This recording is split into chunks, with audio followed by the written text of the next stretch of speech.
Bryce Elser from USA Swimming asked me to talk open water, and so I thought, well, that's great. I can talk about open water for hours.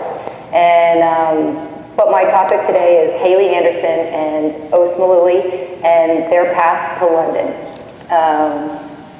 So I'm really thankful to be here. I have a lot of people to thank. I for sure would not be here if it weren't for coaches along the way. And my background actually in open water, somebody asked me today, they said, did you ever do any open water? And I'm like, nope. A couple triathlons here and there. But no, in 2005, I was actually coaching a club team in Eastern North Carolina, the Carteret Currents. And I got to work with a great athlete in Chip Peterson. And that summer of 2005, Montreal, the World Championships, and it was about the same time where people were thinking, like, you can't do pool and open water. So a lot of coaches maybe weren't sending their kids to go do a World Championship event because they were afraid it was going to affect their performance in the pool. And so he qualified for Worlds, and it was my first staff, and I mean, I was so excited and nervous, and I was really fortunate to be part of a great staff. I learned a lot from Rick Walker and Denny Ryther, Sid Cassidy and Paul Asmuth, and I just asked a lot of questions, and I observed a lot. And at that World Championship, Chip was actually the silver medalist in the 5K, and then he was the world champion in the 10K. And 2 weeks later, we went back to Irvine for nationals, and he won the mile in the pool. So, you know, that was kind of fun for us. And it definitely, like, I was so passionate about open water coming back from that. And really, that's kind of where I got my start. And from there, I was lucky to be able to work at my alma mater in Chapel Hill. And Coach Frank Comfort hired me, and Rich DeSelm, I got to work with him, and right now I'm an assistant at the University of Southern California, and I work with Dave Salo, and most recently our volunteer assistant, John Urbanchek, so that's really fun to have John on deck with us.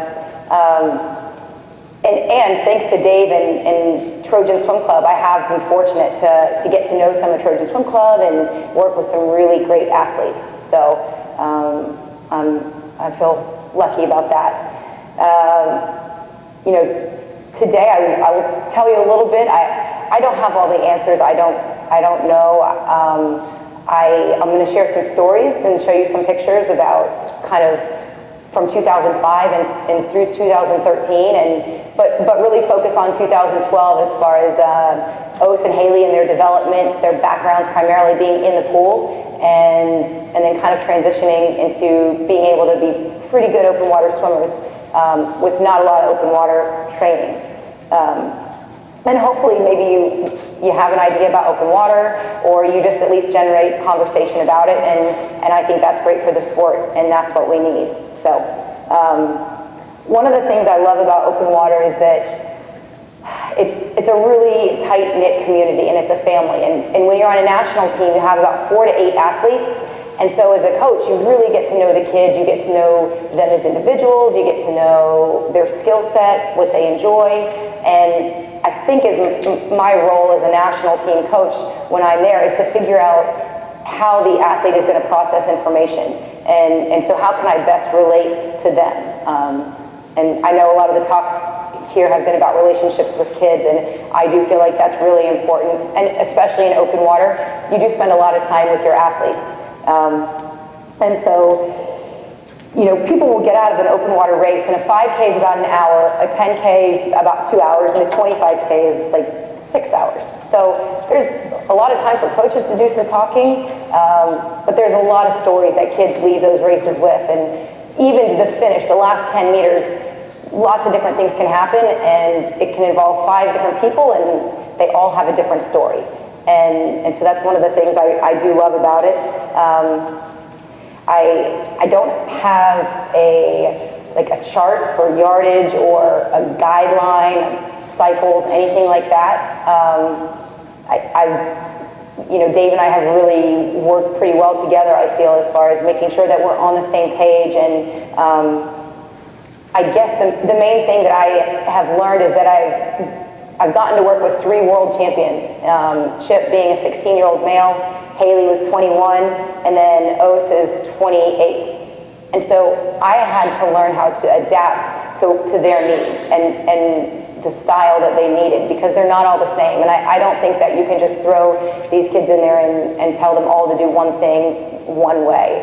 Because like I said, open water is really diverse, and it's a challenging sport. So yeah, I don't know, maybe you don't know who Haley Anderson is. So I wanted to highlight some of her accomplishments. She won most notably she was a 10K silver medalist, and this summer she was a 5K world champion in Barcelona. She's been really successful on the college stage, and I put some of her times up there just so you can see. She didn't come into college as a 4:34 500 freestyler, but I think she was about 4:40, and her mile might have been 16:30, and so she was able to progress over 4 years, win the NC2A championship in the mile, the 500 freestyle, and I don't feel like we sacrificed anything in the pool to be able to be successful in open water. So the funny thing about Haley is she's the kind of person, she's a middle child, so she definitely has middle child syndrome. Like, she always feels like she has the raw end of the deal. Like, she's mad if I don't get her times. She'll say, I want to mix up my events at the next dual meet. And so Dave and I will put her in like 200 fly, 400 IM. And then the day of the meet, she's like, well, why am I not in the mile and in the 400 freestyle relay? It's like, okay, Haley. So it's good, because I feel like her characteristics it's good. I think it helps her in open water. And then I don't think she came to USC necessarily for open water or anything. I think she just wanted to help us build the program. And I highlight 2010 because that was her year of fourths. And kind of her interest in open water, she was invited to a national team open water camp, select camp with USA Swimming. And it's a great camp. Rick Walker runs it. And if you have a chance to go with your club kids as a coach, you will learn a lot. And I think it's just a great start to get into open water. So she did the camp, and that was her first. It culminated in a 10K, and that was actually the trials for the World Championships that summer in Canada. So she places fourth, and that qualified her for the 25K. She's like, do I really want to go to the 25K?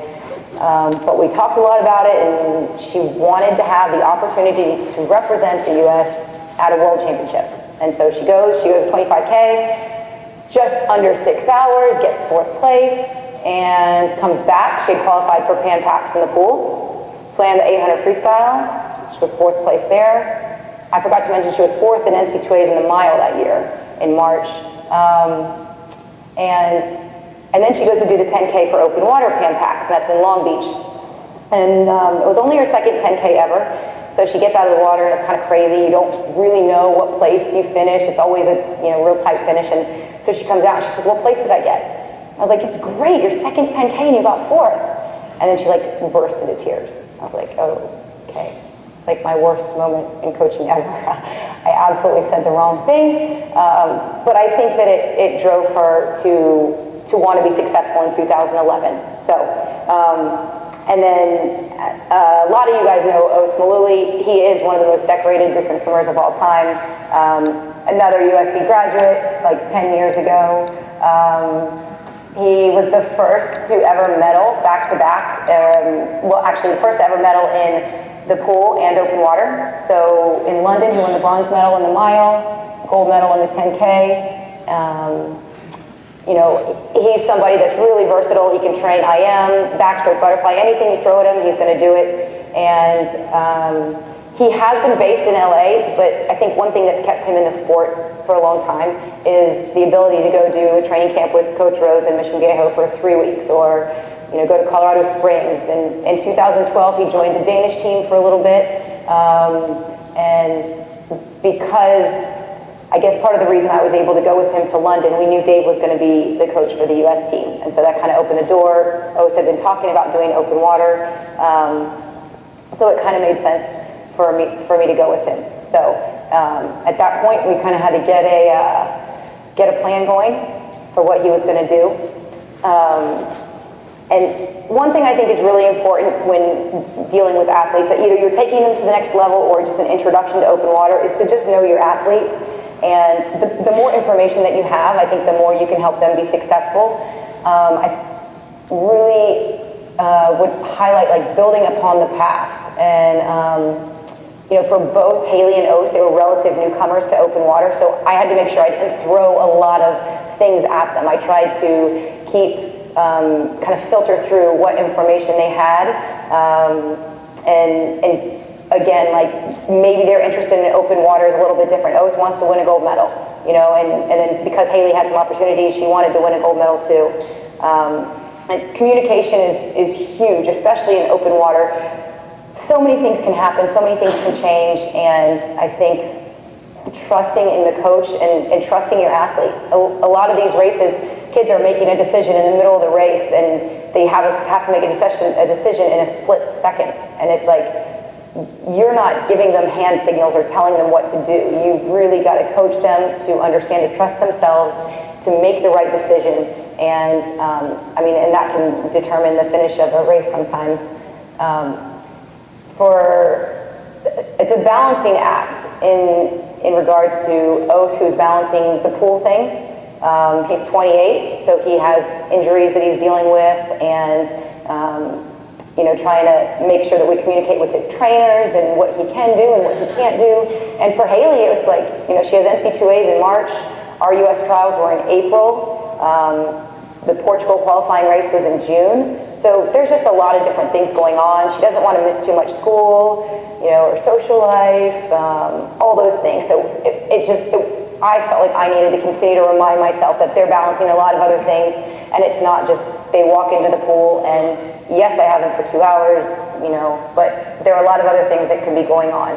And then, you know, my point about goals here is like it had to be their goals. It's just because I wanted them to do well, that doesn't mean anything. It has to come from them.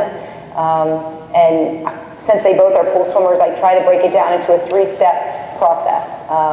And you know, working backwards, you know, the ultimate goal is London, but before that, they both had to qualify in Portugal. And before that, you know, Haley obviously had to get through U.S. trials first.